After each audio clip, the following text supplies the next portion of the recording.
Alright, and now mics are on. Corey, you're live. Oh, I'm live? Yeah. Welcome to the stream, Corey. Hey, everybody. Hey, how are you doing today? I'm doing pretty good. How's everybody out there doing? That's the real question. That's the really important question. I'm live, I'm in person. I know I'm not John, I'm sorry, but I will give you guys the show, the best show I could ever give today. Perfect, and that's all that we ask for, Corey. Okay, welcome to Takeover Tuesday. Today we have Corey taking over, if that's not blatantly obvious, as to what he's doing at this exact moment. I'm going to say hi to our friends real quick, if you don't mind. Yeah, of course. Stephen Mooney is the first comment I see, so I think that he was first. He said, hello, I jumped in early. Welcome. John Adkins, welcome as well. Vince, welcome. Let's see, who else is here? A little bit of chatting earlier. Bulldogger, welcome.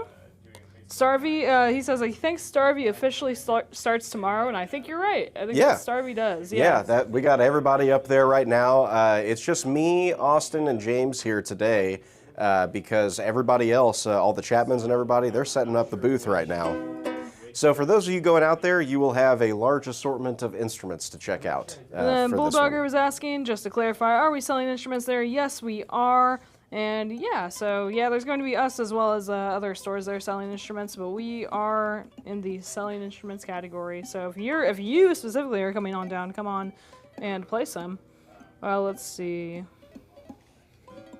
Looking up at other stuff. Don, welcome. He's tuning in as well. Alex Ace is looking forward to Shop Talks tomorrow. And in case you guys didn't know, Shop Talk, I have titled it so far, is going to be in fact live from Starvey tomorrow. So we're going to be live at Starvey Creek tomorrow. Oh, I bet they're going to have some special guests. I bet so. I bet it's going to be very fun. Let's see. I'm having fun playing this. I want a ukulele. Rick, welcome. He says hello from Bakersfield. Welcome. Alex, say welcome if I haven't said welcome. John had a birthday last week. That he did. Another year older. Another year. He'll tell you all about his stories tomorrow, I'm sure. Yeah, John was telling me this morning that he got into a foot race with his nephew. With his Crocs on. 10-year-old, yeah. Yeah, John had his Crocs on. He was trying to race his 10-year-old nephew, and he fell. Yeah, but he's okay, everybody. He's fine. But besides that, I'm sure he had a great birthday. Yeah, besides that, yeah. All right, looking up some more stuff. Hello, Mark. Welcome. What's your guys' favorite strings for dreadnoughts? That was asked to the audience, and we have a lot of suggestions in there. Corey, what's your favorite strings for dread? I feel like every guitar is a little bit different, but for the most part, I've pretty much got it narrowed down to, for the best tone, I usually use either EJ17s or I use the GHS Americanas, which have kind of like a bronzish B and E string that gives a little bit more depth to the high end. I really like that. Those are probably my favorite strings. I pretty much only use phosphor bronze on my stuff, really, these days. Other than that, XS. I pretty much almost exclusively use the XS mediums on my guitars. I also liked the Kovar, the Martin Kovar strings. I like those pretty well. They didn't last as long as the XSs, but I did like them. Cool. Yeah. Speaking of strings, Delane has another question here. What are the best strings for an Eastman MD515, in your opinion? Ooh, good question. Okay, so Jeremy would probably tell you LSB 250s by, which is a silken bronze string from GHS. Those are a little bit on the warmer side, but they sound really good to warm up a mandolin. I recommend trying those. They don't last, I mean, they're uncoated strings, so they're not going to last as long as like a coated one. Otherwise, I would check out the EJ74s from D'Addario or the XS versions. I just really like those strings. I think they're great. So, yeah. Well, so what are we talking about today, Perfect. Hinckley? Lots of different things. I'm still, we got I'm more. still reading up all the grading stuff because I was not live on here. Or well, we are live, but now I'm getting to the comments that are actually coming in right now. Oh, we're live and in some person yeah. here in Springfield, Missouri. Bulldogger says he's coming to the store Monday. Please have them all restocked by then. We'll see. Most likely, maybe. Yeah, well, we'll see what all comes back from the show. Yeah, they actually definitely will probably not have everything on the floor, but we'll see. Yeah.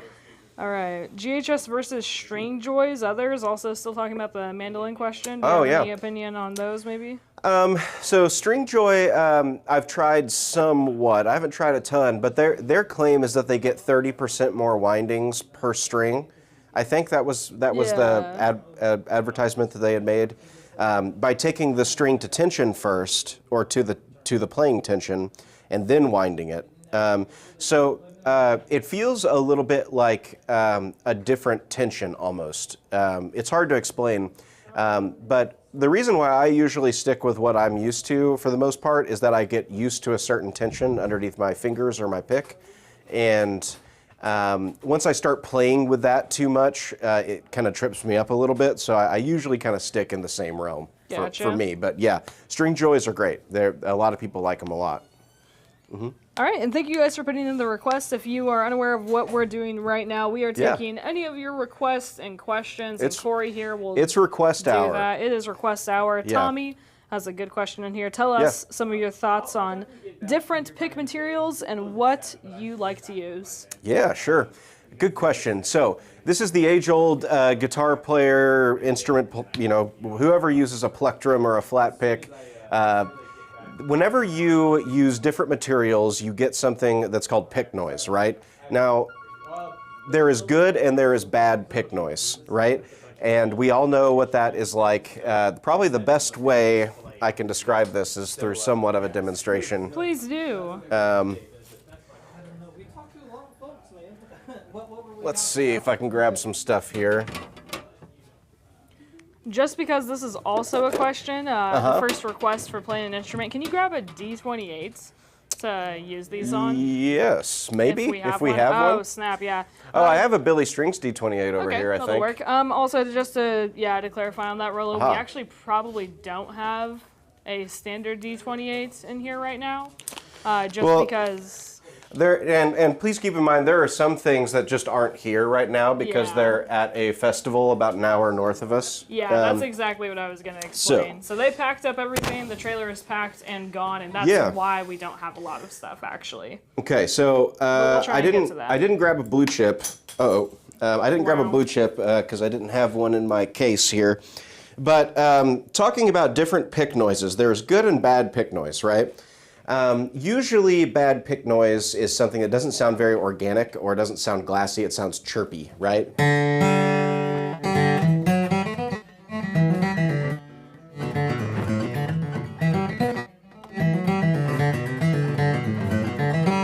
So that is just a basic...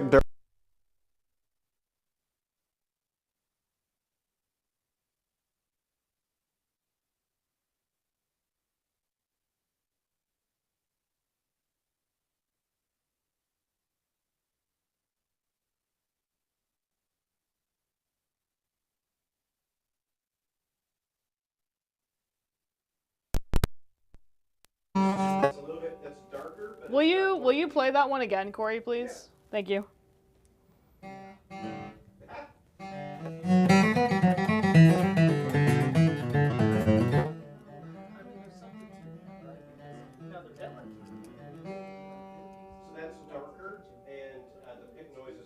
In line with what I would like to see, or like to hear, rather. And then this is the original material, my personal favorite material. It's got a very glassy tone. And you can already hear the, or at least I can already hear the way that slides and picks.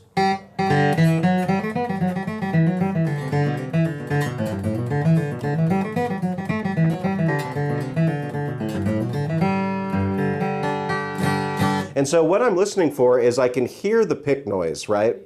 And what I don't want out of a pick is I don't want to hear scratchy plasticiness in it, especially on an acoustic guitar where the entirety of the tone all comes from the way you interact with this right here. In an electric guitar, it may not matter quite as much. That's probably debatable. Don't at me in the comments here. But with an electric guitar, you can augment so many facets of what it is your tone is externally from the actual instrument itself. With an acoustic, you can't do that, right? So every little factor or thing that plays into the tone does make a difference. You hear, hopefully people can hear that difference.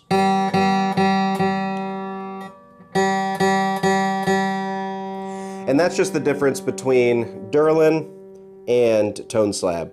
Now, admittedly, you know, if you go out to a, you know, to play at a bar or something and people are listening to you, they're probably not noticing these things, right? Most people aren't noticing the nuances of pick tone out in a crowd or things like that. But we notice it as guitar players, and it does make a big difference once you gain the reference and kind of learn the way the pick interacts with the string. So, yeah, hopefully that makes sense. Fantastic. All right. Let's see. And then, yes, my bad, guys. I did accidentally unplug the Mikey Mike thing, but it's all good. I got a D28. You guys are good. Hot dog. Well, let's see.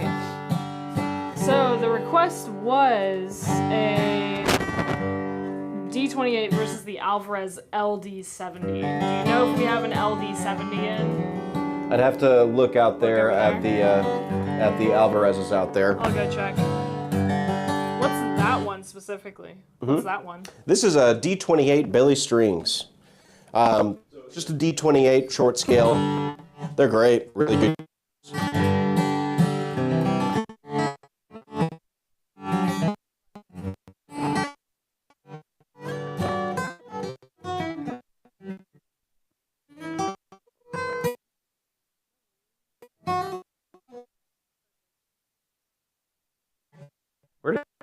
All right, well, I don't know where she went. But yeah, I am hanging out today, getting up some stuff.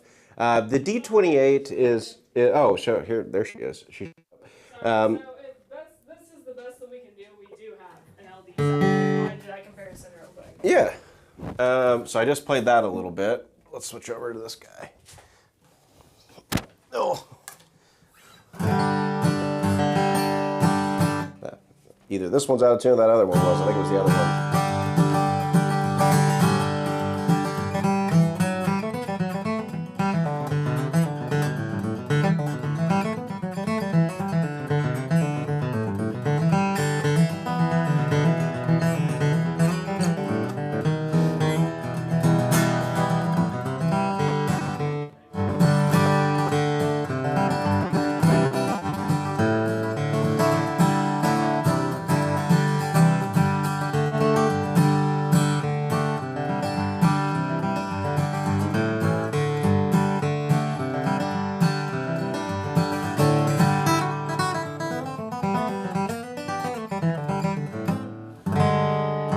Yep, it's a good guitar. I like these Alvarez's a lot.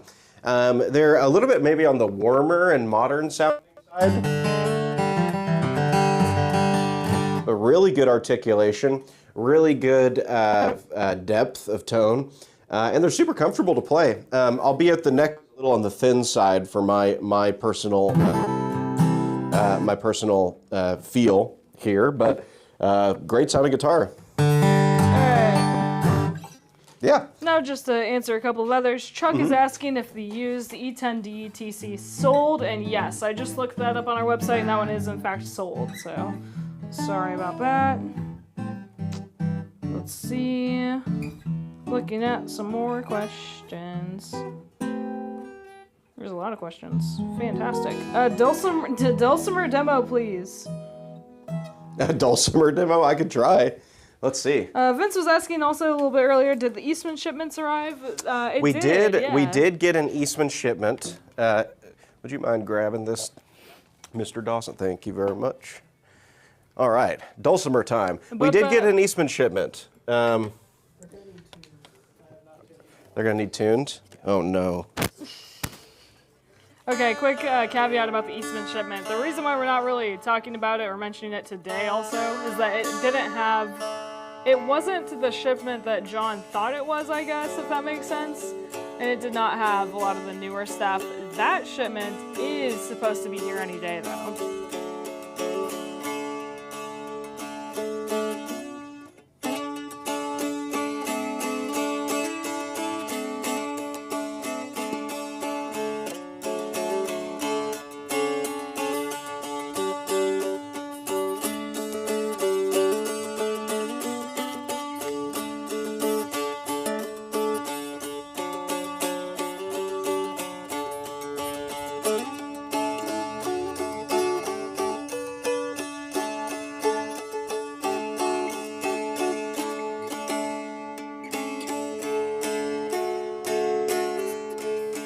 All right, that's all I got. Can you hold them like this, you think? Yeah, sometimes people do.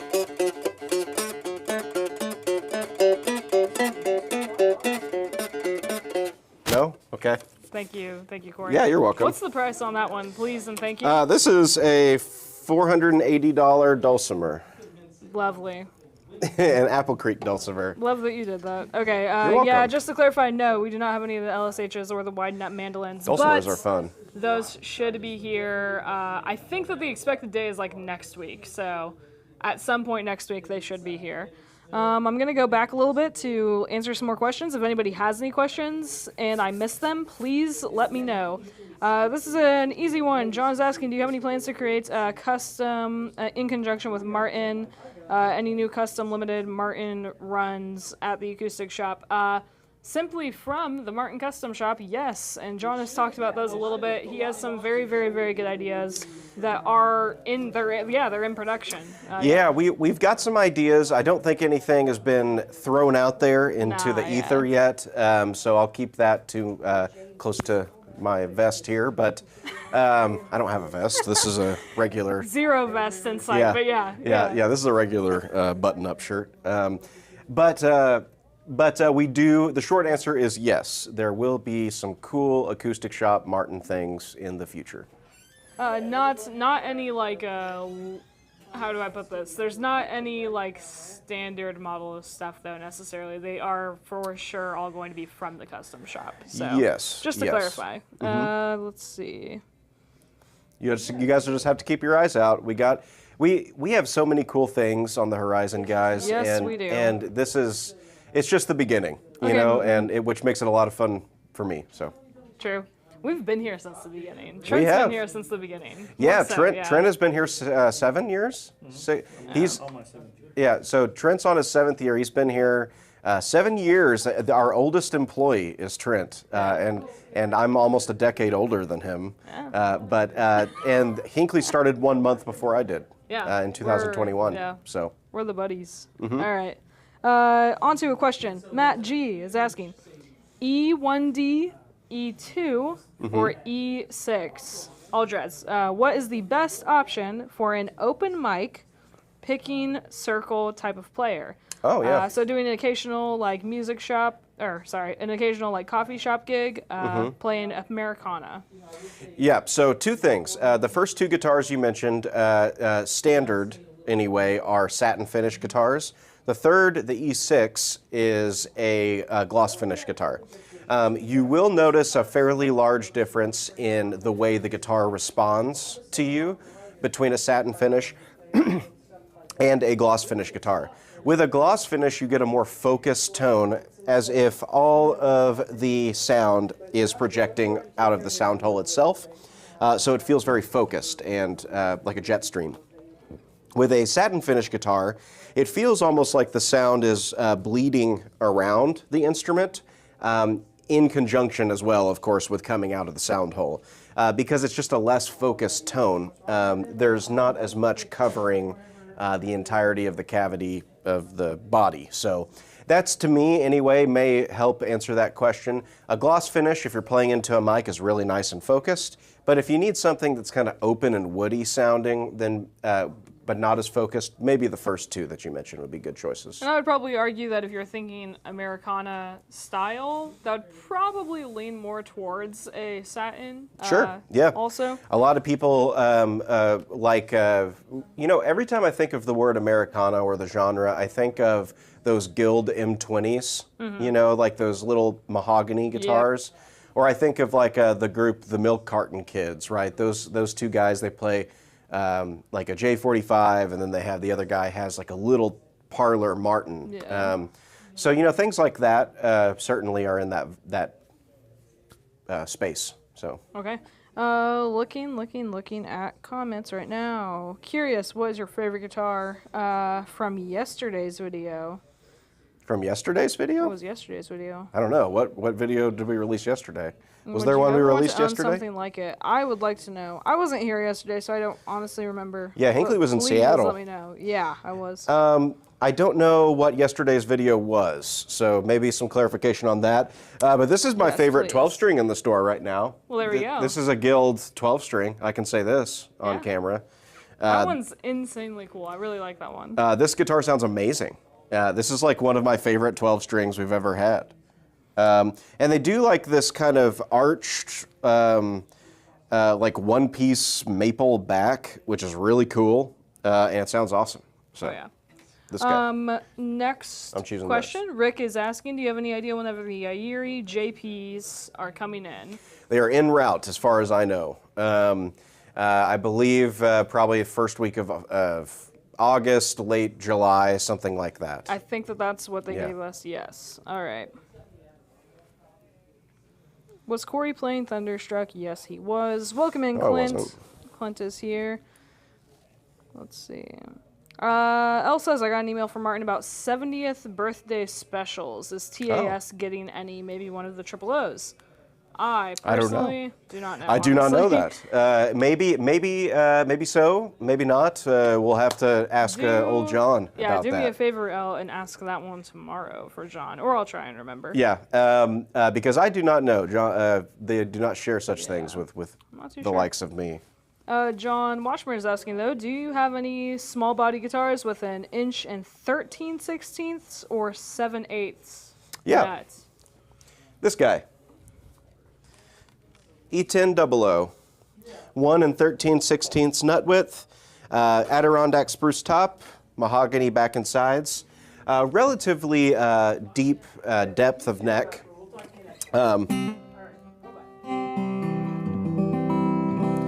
Really like these guitars, especially for someone who likes fingerstyle, and that style of instrument really fits well with this. So it's 12 fret design, short scale, 1 13/16 nut width. The E1000, which is number 5806 for anybody who's curious. Next question, Rolo, what's the difference between Lux, Kovar, and Lifespan PB? Yes, so I don't... And then I'll ask a follow-up question after that. I don't have a ton of info on the difference between the Lux and the Kovar, but the Kovar is a flexible core material. Which was the ones that I was liking so much? Okay, so it was these, the nickel cobalt, which I did not use the flexible core. I imagine that the flexible, I haven't tried these, I mean. I imagine the flexible core is a little bit more almost like those, you know, those Santa Cruz parabolic strings where they have a different tension. Like the actual string itself is the same millimeter in size, but it's a different tension. So I imagine that's what that is. So if somebody wanted a more flexible string, but keeping the same size of string, then that could be the thing. The Kovar strings, let's see what this says on the back here. Nickel cobalt alloy. What I did like about these from my playing of them was they felt like they had the juice and the tone of like the retros, the Monels, which I do think sound really good. My problem with the Monels has always been that they seem to sound really good for about 5 minutes, and then they're just like plunk, they're just dead. That's been my experience, maybe not everyone's. These were like those, but clearer and lasted longer, so I dug that. And I think it had to do with the way that they wound these. Kovar wrap wire, so the actual wrapping of the string is Kovar. And it felt nice under the fingers too. I would recommend these. I did like them quite a bit. Which one of the Kovars would pair better with rosewood or mahogany? Sure. Either I think would be. Do you think it will pair, or do you think that one of those would pair better?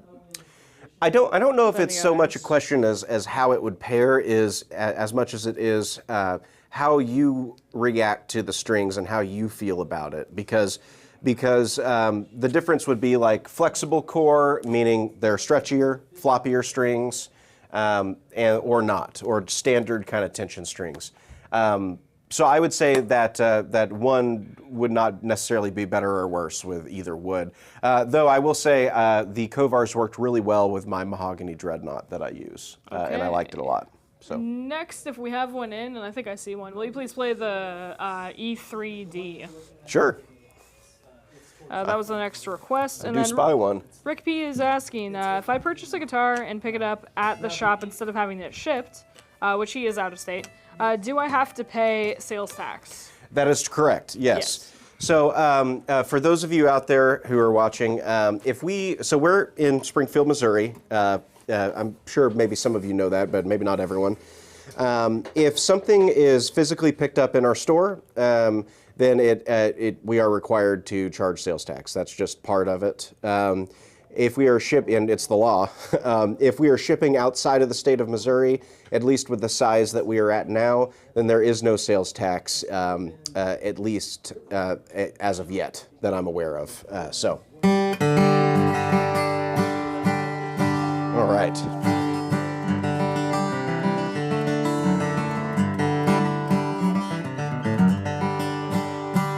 These guitars are so good. The oven call is kind of like rosewood. Oven call honestly almost reminds me of like a blend of mahogany and rosewood.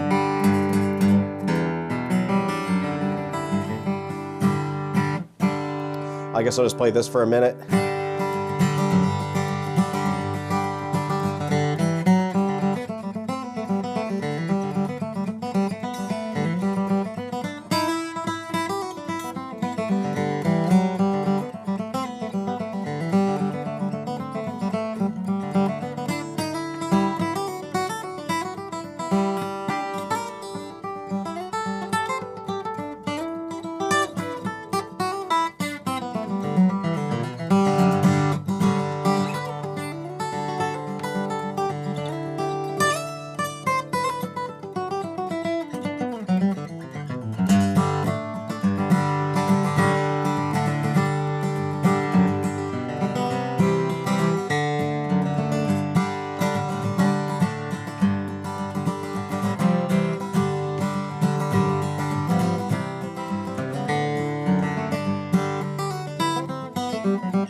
Lovely job, Corey. Yes, sir. Welcome in Al from the UK. Gotta put that in there.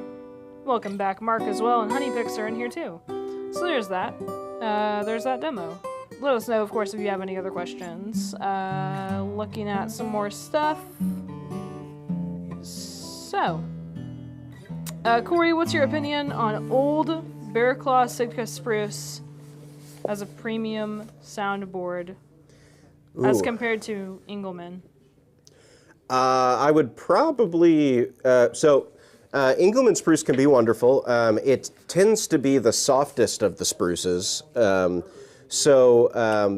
Sometimes, at least for my style of playing and the type of stuff I do, I try to stay away from what's the right way to put this? I don't always like the softer of the Tonewoods for my style of playing, because sometimes things can kind of get a little mushy in the bottom mid-range of things.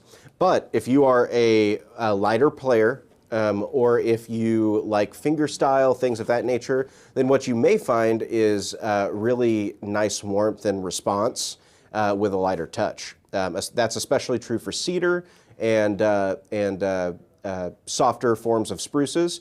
Sitka spruce kind of stays right in the middle, and then you got Engelmann that's a little bit softer. European spruce is a little bit more this way, a little bit harder, and then you got Adirondack spruce kind of right at the top, which tends to be the stiffest of them all. So. All right, and then also I got a little bit of clarification about these new limited Martins. So it's the 70th birthday of Mr. C.M. Martin, the 4th, and so that's why they are doing this run. That's pretty much what it is. Apparently, it's based off of a 1955 couple of models that they purchased at an auction at some point. So interesting. Awesome. I am sure that John probably already knows about them and has all that information, but still, thank you very much for sharing with us. I've been out of the loop since I haven't been here for like a week, but it's good to know. So interesting. I'm sure that we'll probably have those in at some point. Yeah. Okay, I'm excited. Jake is asking, he says, sorry about the all caps, so I think maybe his keyboard is broken or something. He's yelling, what's the difference between the D'Addario XTs and XSs besides the price? Yeah, so the big difference is... sorry about the cap letters. Yeah, no, I love the preface there. Fully yelling, yeah. Yeah. I like to imagine this as a town hall meeting where people are like, hey, what do you think of this? Hey, what do you think of this? The XTs are a treated string, right? So the way that I would look at it is you have, on one hand, you have the standard D'Addario string, right? That is just a uncoated, regular string. Nothing particularly special done to them. They're great, but just a standard string. The next one would be the XTs, which they call them a treated string. And the idea behind that, the black package, is they're trying to get the uncoated sound, but with the benefits from a little bit of a treatment or a coating. So they don't feel coated, but they last longer, I guess is the idea there. They're kind of an in-between. Personally, I tried the XTs for a while. I didn't find I was getting that much more life out of the string than I would a standard set of D'Addario strings. But some people's mileage may vary differently on that. The XS then, the white package, is a fully coated string, meaning that you don't hear all of this stuff, because these are uncoated strings that are on this guitar. You don't hear all that stuff quite the same, and you don't really feel the string in the same way. Your fingers kind of slip and slide over the strings a little bit differently. So they both have their benefits and their downsides. I prefer the sound of uncoated strings. I think uncoated strings sound the purest and the best.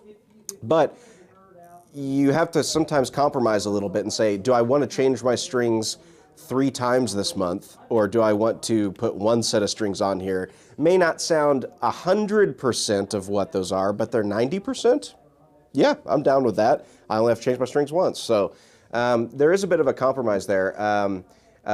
I don't know how often people are changing their strings out there, but I change my strings about once every 2 to 3 weeks with the XS strings. I know that's probably a lot more often than some people do, but I do play a lot and I tend to wear them down.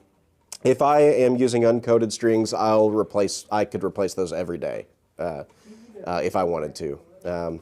There's something in my makeup and my fingers that wears them down. So. All right, next question I'm seeing. Rollo, have you tried the Tonewood amp or Dr. Herringbone devices? Oh yeah, yep.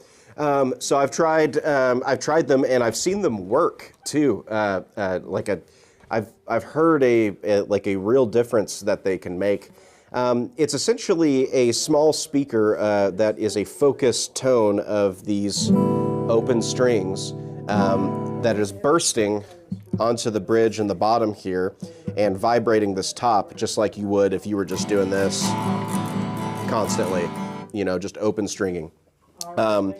and it's vibrating that while you're away, and it kind of keeps the top lively. And I have seen it make a big difference. Because after all, guys, you guys have probably heard me say this before, but this is just a bunch of pieces of a tree glued together right now, you know? This isn't really a musical instrument yet. Way to sell it, Corey. No. Huh? That's a way to sell it. No, No. but I mean Just kidding. but it's true, right? I mean, yeah. these are pieces of wood glued together that, you know, should sound good because they've been voiced and treated and all these different things. But it's not really a musical instrument yet, not until somebody gets this guitar and plays it for a little while. And then you start to hear the nuances and the little things that come out of it that I can almost promise you weren't there when it was first made, right? So it's always a game of subjectivity, but I do find that those things work quite well. Nothing is a direct replacement for playing it yourself, I don't think, because the way you interact with the guitar does shape how the guitar grows under your hands. But they emulate that and are a good emulation tool in that sense. So. Okay. Where am I at? Okay. What are your thoughts on the LR Bags lyric? Yeah, the LR Bags lyric. So the LR Bags lyric is a strictly acoustic microphone, right? Now, LR Bags does make kind of modular systems that you can get the anthem, which is basically like the lyric and the element combined. You can get the hi-fi duet, which is like the lyric and the hi-fi combined. A pure microphone pickup is an interesting one, and I don't know if I have enough experience with the lyric to answer more thoughtfully, but I've had experience with the anthem. I know Trent has as well. And those tend to be really hot pickups that work exceptionally well for stage environments. And the nice thing about the anthem is that you can kind of blend that mic in and out depending on what you need for your environment. So I like the idea of the lyric, but I would almost feel like I would need something to accompany with that, at least in the types of situations I've been in. But it's a great sounding microphone for a guitar pickup. Hopefully that makes sense. I'm rambling a little bit, so. You did great. Thank you. Looking at more stuff. Sorry, I'm reading. Reading is hard, guys. Let's see. Elsa says, Corey, you probably play more notes in 1 minute than I play in an entire week of practicing. No. So I actually, you know, it's funny that you say that. I've been trying to. There's something, and speaking of this, we'll get. I'm getting like six ideas at the same time. Okay, perfect. So, I was watching a video with David Greer the other day, and David Greer was side by side. No. Yeah. And David Greer was talking about how it's not fun to listen to somebody who sounds like they're playing a typewriter, right? And I took that to heart because I realized, hey, I kind of do that sometimes. You know, I kind of do the...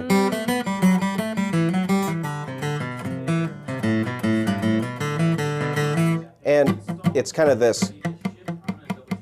that kind of tone where it just sounds very static and kind of ga. So the musical part of it is really fun for me, and I'm trying to get better at that. I don't think that I've achieved it yet, but I'm trying to get better at being more musical with my approach and less typewriter-y. And speaking of David Greer, here soon on July 17th, we are going to have David Greer in the house, and he is going to be presenting his flat picking masterclass. And he is going to be kind of going through like a big, almost like workshop essentially, where people are going to interact, and we're going to have a live feed too that people can purchase tickets to. If you want, I can read some of this. Yeah, off. go ahead. Okay. Go ahead. So it looks like the in-person price is going to be $60 US. The online ticket is going to be $40. And I can explain a little bit about how the online process is going to work. Essentially, what we have is this interesting situation where you will join a room, a virtual type of room, and you guys will talk amongst each other if you're online, very similar to this live stream, like how we do this. And then we'll relay your questions to David Greer whenever applicable, whenever we get to that time. So yeah, that's that. So 40 online, and that's what you get. In person, obviously, you get basically the exact same thing, except you get to be in person, of course, and see him right here and live. But that is the difference. You can go directly to our website also, right there on the homepage. Just scroll a little bit and you will find the link to it. Tickets, according to this, go on sale in 21 hours. So I'm so excited about this, you guys. Be there, be ready, because we do have a limited amount that we're selling. So yeah. I'm very excited about this. I really like that fellow's guitar playing. I've never met him, so I'm looking forward to saying hi. And hopefully I'll learn some stuff too and become a better player after I'm sure you will. So I'm looking forward to sitting around just like you all, or those of you who come into the shop, that'll be even cooler. But if you can't, you should definitely check out this kind of live event online that we're doing with that too. It'll be the same thing, just folks interacting virtually. Nice. And I'm looking so forward to it. I'm very nervous. A couple more. You're very nervous? Yeah, man. He's the best. Yeah. I'm nervous. All right. Also, I don't know what time it's supposed to be actually at. Do you know what time it's supposed to be at? In the afternoon, evening sometime, I believe. Afternoon, evening? Okay. Yeah. Just to clarify, on here, for some reason, it says the event is at like 10 a.m., so it says 10 a.m. to 8 p.m. Maybe it is an all-day thing. I don't think it is all day. We'll get some clarifying. Clarification coming shortly on that. Again, my only excuse is I've not been here for a week, so therefore that's why I don't know. All right, and the dates, again, it is July 17th is whenever that's going to be. That should be a Thursday, because I leave the next day. Yay. Okay. We're reading some more stuff real quick, because I saw we're getting a lot of comments today. Yeah, we did. Kyle is asking, what is your favorite laminated back and sides guitar? Honestly, one of my favorites. Let's see if I can circumnavigate this store here. I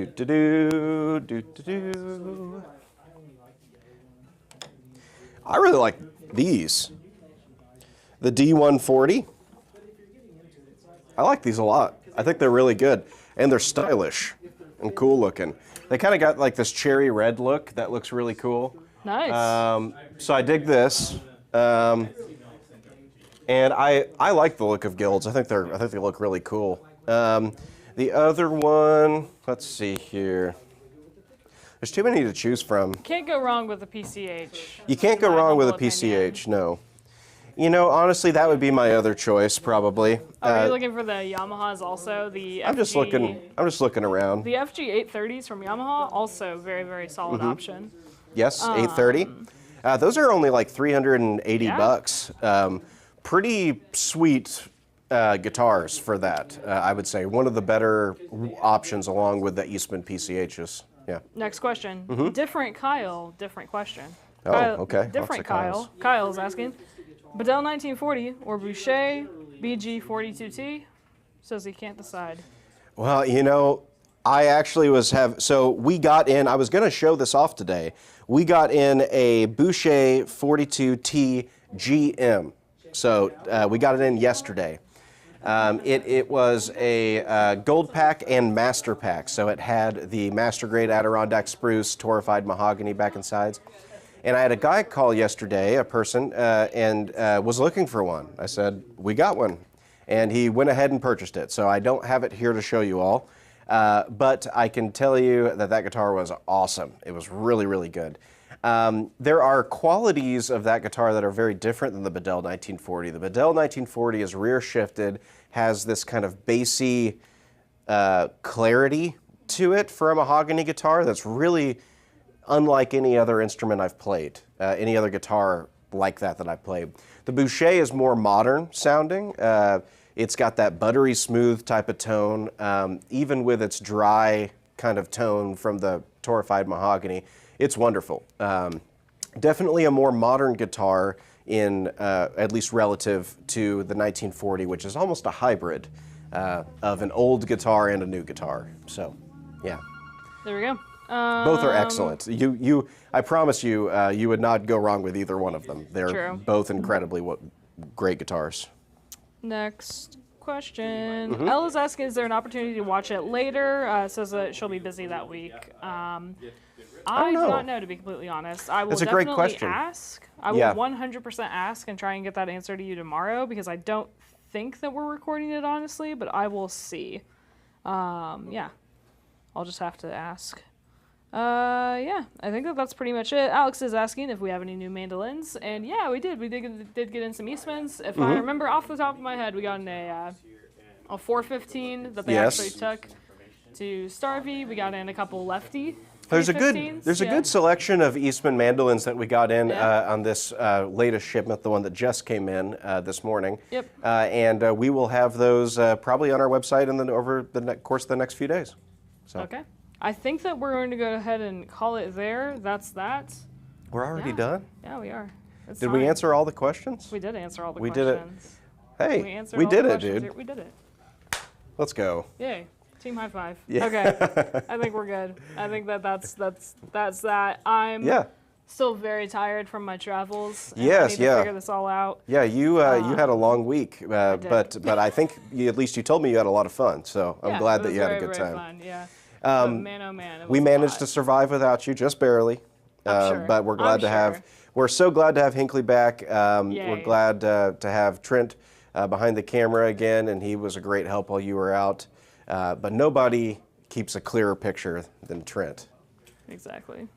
Oh no. All right, if I could, real quick, before we leave completely, actually, we need to mention Starvey Creek.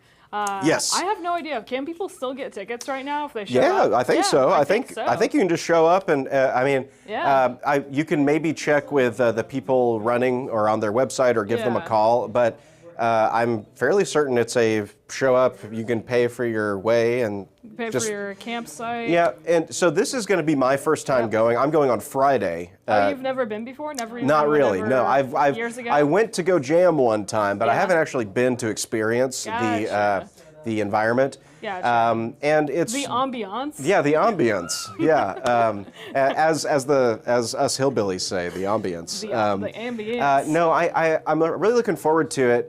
Bluegrass festivals, if you all haven't been, it's a very cool cultural thing. It's a ton of fun, music everywhere. Everyone just loves listening to music and playing music, and it's the best. It's a lot of fun. So we're looking forward to setting up shop there. And hanging out with folks who are traveling from around to come see us there, and also the people who come by and stop by the store en route to there. So it's going to be fun. Yeah, I'm sure that you guys have already probably had a few people stopping by, but yes, it should be open tomorrow. And to my knowledge, again, if a Chapman is watching this, correct me if I'm wrong, but our store, like our booth, will be open Wednesday, Thursday, Friday, Saturday.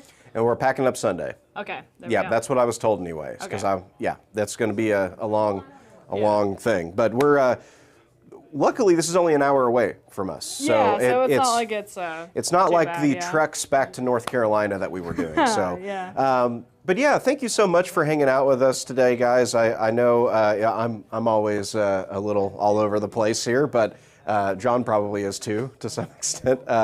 So thanks for hanging out with me today, and check out all the things that we got going on our socials. Of course, we have David Greer coming up next Thursday. We have Starvey Creek going on. We've got... If you come by Starvey, please say hi to us. Come by the booth. We are all going to be there at some point, I think. Yeah, pretty much I look forward to meeting everybody. Anyone who knows my name is cool in my book. So... Very cool. Yeah. All right. We are going to see you guys. Bye-bye, everybody. Goodbye. See ya. See ya.